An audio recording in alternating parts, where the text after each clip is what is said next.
चुनाव का मतलब सिर्फ कौन जीता कौन हारा ये जानना नहीं होता। नहीं, असली कहानी तो जमीन पर होती है, डेटा की परतों के नीचे छुपी होती है। तो आज हम यही करने वाले हैं। हम चलेंगे राजस्थान के रानीवाड़ा विधानसभा क्षेत्र में और समझेंगे कि 2023 का जनादेश असल में क्या कह रहा है। देखिए, हेडलाइन से आगे बढ़कर उन संकेतों को पकड़ना जरूरी है जो लोगों ने दिए हैं, और सबसे जरूरी ये समझना कि वो संकेत दिए ही क्यों गए। तो ये है रानीवाड़ा, जालोर जिले का एक सेमी एरिड मतलब अर्धशुष्क इलाका। यहां जिंदगी जमीन से, मौसम से और सबसे ज्यादा मॉनसून की मेहरबानी से चलती है। आप यहां की हवा में महसूस कर सकते हैं, मिट्टी की खुशबू में, लोगों के हर रोज की बातों में बस एक ही संघर्ष गूंजता है, पानी का संघर्ष।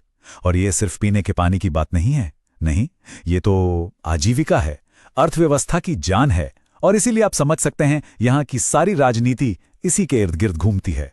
पानी, बस ये एक शब्द, इसी एक शब्द में रानीवाड़ा की सबसे बड़ी चुनौती, सबसे बड़ी तकलीफ और हां, सबसे बड़ी उम्मीद भी छुपी है।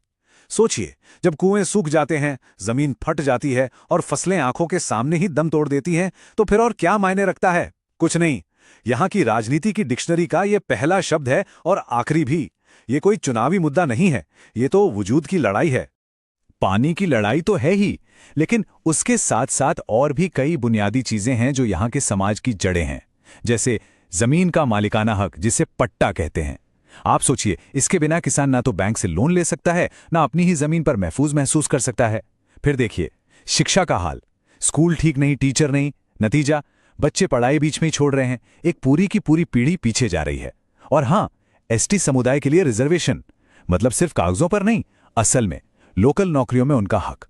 यही वो मुद्दे हैं जो रानीवाड़ा का आज भी बना रहे हैं और आने वाला कल भी तय कर रहे हैं।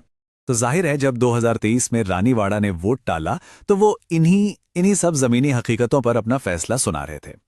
तो चलिए फिर अब जरा नंबरों को देखते हैं, आंकड़ों की गहराइयों में उतरते हैं और समझने की कोशिश करते हैं कि ये मैंडेट, ये जनादेश असल में कह क्या रहा है।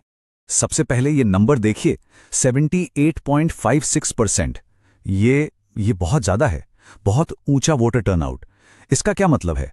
इसका सीधा मतलब है कि रानीवाड़ा का वोटर चुप बैठने वालों में से नहीं है। वो सिस्टम का हिस्सा बनना चाहता है, अपनी बात कहना चाहता है, और उसे बदलाव की एक बहुत गहरी उम्मीद है। और हां, जब इतने सारे लोग वोट देने निकलते हैं ना, तो जो भी जीतता है उस पर एक बहुत बहुत बड़ी जिम्मेदारी आ जाती है। तो हुआ ये कि कांग्रेस और भारतीय आदिवासी पार्टी यानी बैप, इनके गठबंधन को 22,362 वोटों से जीत मिली। मतलब करीब करीब 10.5% का एक साफ मार्जिन। अब ऊपर से देखें तो ये एक बहुत अच्छी, एक आरामदायक जीत लगती है ना? लेकिन राजनीति में और खासतौर पर डेटा में जो दिखता है, कहानी हमेशा वो नहीं होती। सच तो ये है कि ये जीत जितनी मजबूत दिख रही है, इसकी बुनियाद उतनी ही, कह सकते हैं, नाजुक है। ये जो डैशबोर्ड है ना, ये हमें पूरी कहानी एक नजर में बताता है। देखिए, ये जीत कोई तुक्का नहीं थी, बिल्कुल नहीं। ये एक बहुत सोची समझी, एक सटीक सोशल और पॉलिटिकल इंजीनियरिंग का नतीजा थी। प्लान बिल्कुल साफ था। रानीवाड़ा के साउथ और सेंट्रल इलाकों में, जहां एससी और एसटी समुदाय की आबादी ज्यादा है, वहां के वोटों को एक साथ लाना और फिर इस एकता की ताकत से नॉर्थ के उन इलाकों में टक्कर देना जहां विपक्ष मजबूत था। ये एक तरह से सोशल केमिस्ट्री को इलेक्टोरल मैथ में बदलने का काम था। और यहीं पर सबसे जरूरी बात है, ये नतीजा किसी एक कैंडिडेट के चेहरे या करिश्मे का नहीं था। ये एक सिस्टम की जीत थी। जो उम्मीदवार थे रतन देवासी, उनकी इज्जत है इलाके में, इसमें कोई शक नहीं, लेकिन वो पहले चुनाव हार भी तो चुके थे। तो ये क्या साबित करता है? ये साफ बताता है कि आज के जमाने में सिर्फ एक पॉपुलर चेहरा होना ही काफी नहीं है। जब तक आपके पास सही स्ट्रैटेजी, जमीन पर काम करने वाला संगठन और एक दमदार गठबंधन ना हो, जीतना बहुत मुश्किल है, लगभग नामुमकिन।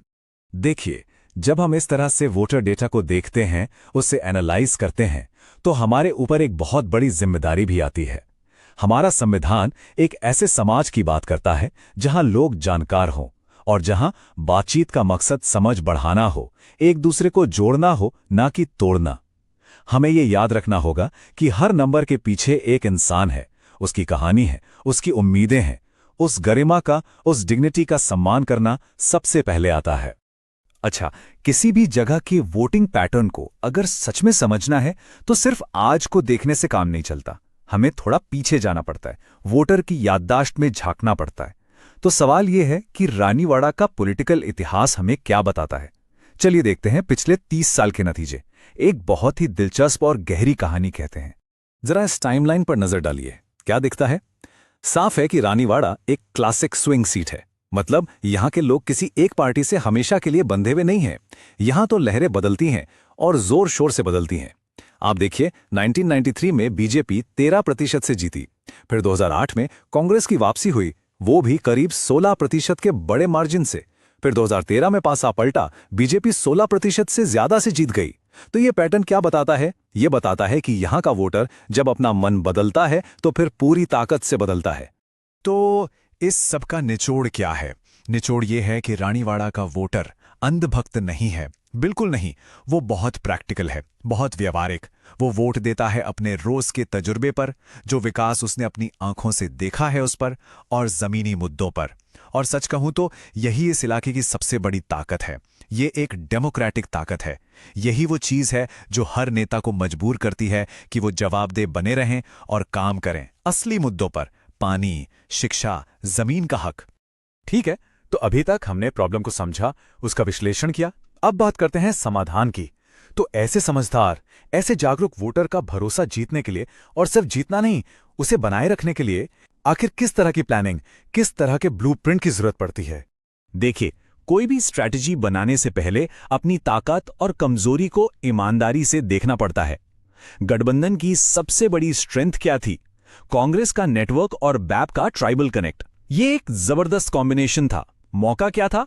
मौका था लोगों का गुस्सा, पानी और जमीन जैसे मुद्दों को लेकर जो सालों से हल नहीं हुए थे। लेकिन हां, कमजोरियां भी थीं। सोशल बेस थोड़ा छोटा था, रिसोर्स कम थे।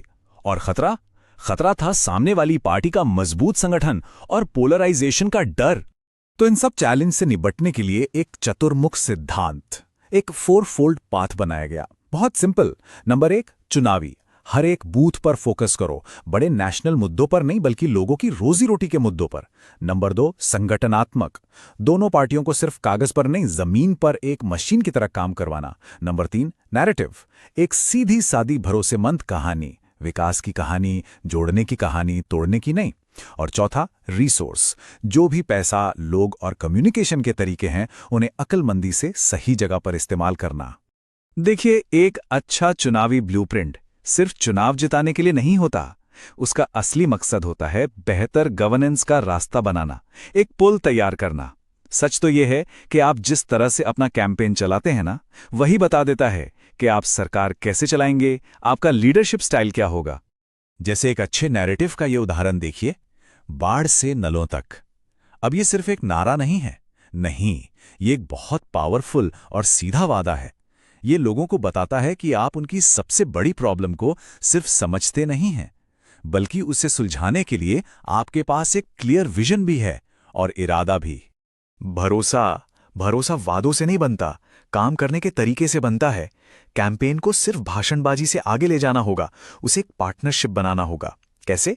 जैसे एक रानीवाड़ा वाटर बजट बनाइए और उसकी टाइमलाइन पब्लिक कर दीजिए ताकि सब देख सकें कि काम कब तक होगा। या फिर लोकल नौजवानों के साथ बैठकर प्रॉब्लम सॉल्विंग वर्कशॉप कीजिए। किसानों के साथ उनके खेत में जाकर बैठिए, उनकी सुनिए, उनके दर्द को महसूस कीजिए।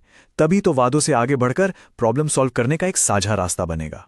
और एक बार फिर जब हम स्ट्रैटेजी के लिए डेटा का इस्तेमाल करते हैं तो ये याद रखना बहुत जरूरी है कि हमारे देश के डेटा प्रोटेक्शन कानून सहमति के सिद्धांत पर बने हैं। हमारी जिम्मेदारी बनती है कि हम हर जानकारी का इस्तेमाल लोगों की बेहतर सेवा के लिए करें, उनकी प्राइवेसी और सम्मान को सबसे ऊपर रखकर। जब हम ऐसा करते हैं तभी लंबा चलने वाला भरोसा कायम होता है। तो अब हम आते हैं इस पूरी बातचीत के सबसे जरूरी हिस्से पर। हमें ये अच्छी तरह समझ लेना होगा कि चुनाव जीतना मंजिल नहीं है, ये तो सफर की असली शुरुआत है, एक बहुत बड़ी जिम्मेदारी की शुरुआत। तो फिर सवाल उठता है, हमारे देश के दिल में, हमारे गांवों कस्बों में गवर्नेंस का भविष्य क्या है? देखिए, इसका जवाब किसी बड़ी आइडियोलॉजी या फैंसी स्कीम में नहीं है। नहीं, भविष्य तो है बहुत सब्र के साथ लोगों की जिंदगी को समझने में, उनकी जरूरतों, उनकी प्राथमिकताओं की इज्जत करने में, और फिर डेटा और सिस्टम का इस्तेमाल करके एक ऐसा शासन बनाने में जो उनकी बुनियादी जरूरतें पूरी कर सकें, पानी, पढ़ाई, नौकरी और सबसे बढ़कर सम्मान। If you want to become a people-centric leader and uplift your constituency, get in touch with blueprintstrategies.ai at mgr@blueprintstrategies.ai or call 080-4204-1602. Purpose beyond politics.